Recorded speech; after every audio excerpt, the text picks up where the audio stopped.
Selamat pagi anak-anak hebatku. Assalamualaikum warahmatullahi wabarakatuh. Bagaimana kabar kalian yang di rumah? Bu Dewi berharap kalian semua dalam keadaan sehat dan tetap semangat. Anak-anak hebat, bagaimana, sudah siap mengikuti pembelajaran melalui sistem daring maupun luring hari ini? Ya anak-anak, hari ini di kalender Senin 27 Juli 2020 kita masih harus melaksanakan pembelajaran melalui sistem online yang kalian bisa ikuti dari rumah kalian masing-masing. Kalian tetap semangat, tetap patuhi protokol kesehatan sehingga virus corona ini segera pergi dan kita bisa kembali beraktivitas, belajar mengajar di sekolah dengan biasanya. Baik anak-anak, segera persiapkan buku kalian, alat tulis, buku paketnya, dan kita akan segera mulai pembelajaran hari ini.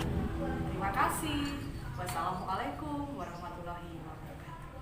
Tetap semangat. Sebelum memulai pembelajaran, kita berdoa terlebih dahulu.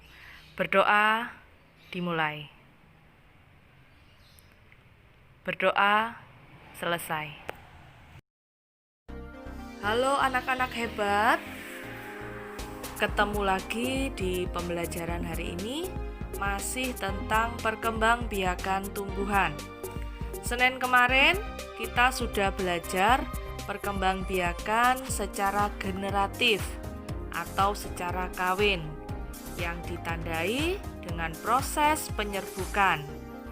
Di sini melibatkan putik sebagai alat kelamin betina dan benang sari sebagai alat kelamin jantan. Ingat anak-anak proses penyerbukan? Ya, jatuhnya serbuk sari di atas kepala putik. Nah, sekarang kita akan belajar tentang perkembangbiakan vegetatif atau secara tak kawin. Kita simak videonya berikut ini.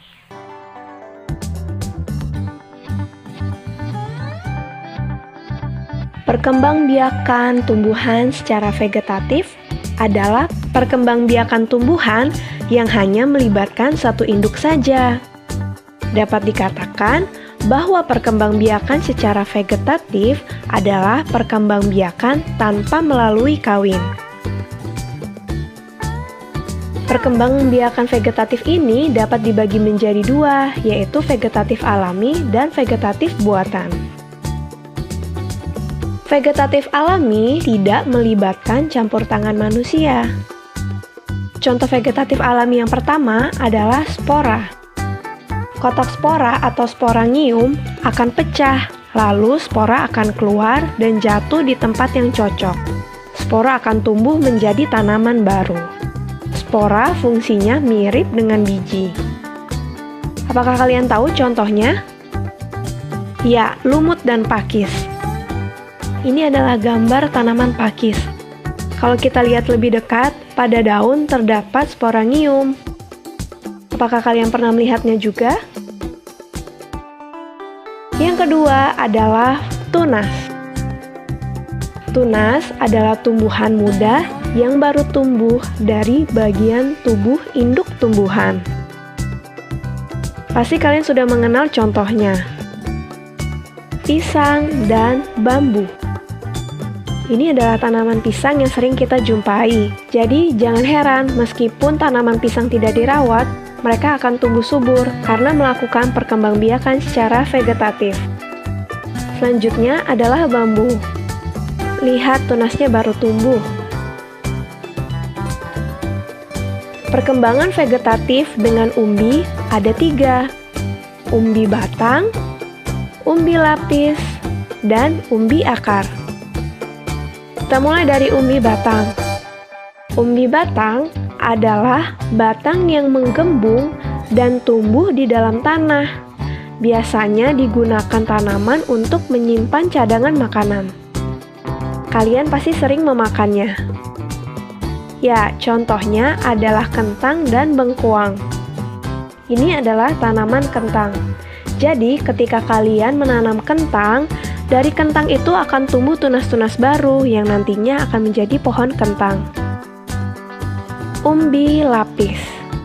Umbi lapis adalah lapisan-lapisan daun atau susunan yang berlapis-lapis yang mengelilingi batang dan tumbuh di dalam tanah.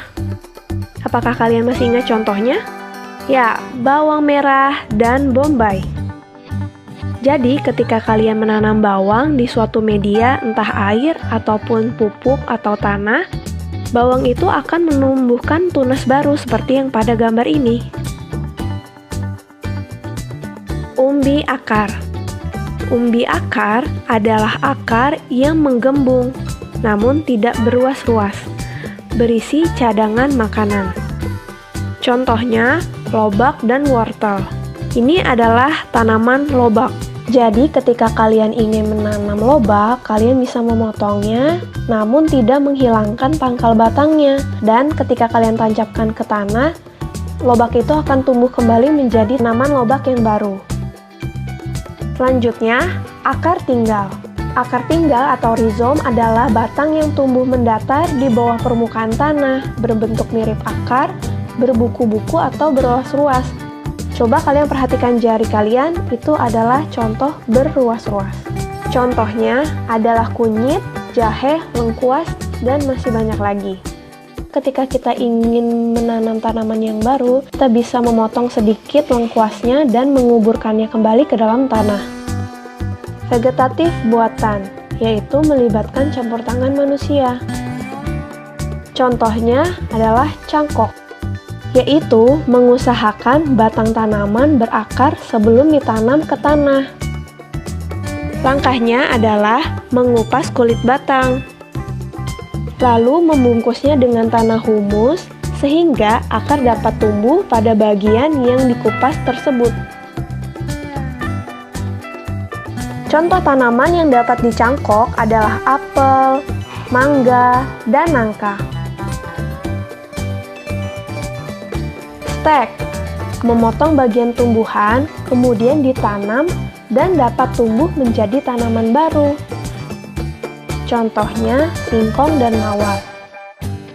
Nah, jadi batang singkong kamu potong, lalu tinggal kamu tancapkan saja ke tanah dan batang itu akan menumbuhkan akar dan jadilah tanaman yang baru.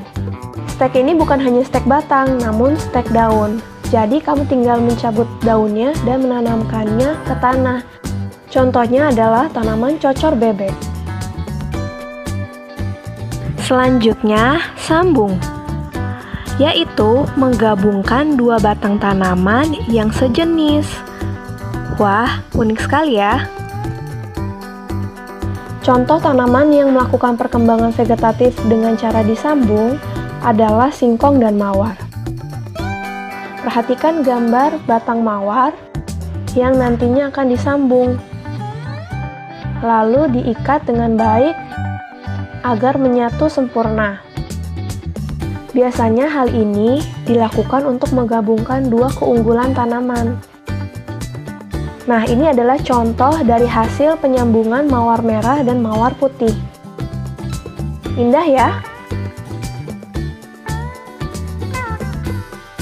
Merunduk, yaitu mengusahakan bagian batang tanaman agar mengenai tanah atau merundukannya, kemudian dibenamkan oleh tanah. Contoh tanaman yang dapat berkembang biak dengan cara merunduk adalah apel dan stroberi. Perhatikan contohnya. Jadi ketika dirundukkan, pada batang tersebut akan tumbuh akar. Ketika sudah tumbuh akar, batang tersebut akan dipotong dan kemudian dipisahkan agar menjadi tanaman yang baru. Vegetatif apa yang paling kamu sering lihat? Oke, sampai di sini dulu ya pembelajaran kita.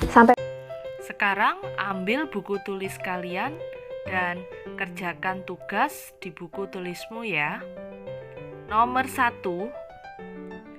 Apa yang dimaksud dengan perkembangbiakan vegetatif? Jelaskan. 2. Apa perbedaan perkembangbiakan vegetatif alami dan buatan? Jelaskan. 3. Sebutkan cara-cara perkembangbiakan vegetatif alami. Jelaskan dengan contohnya. Dan yang terakhir, nomor 4, jelaskan cara perkembangbiakan vegetatif buatan dan contohnya.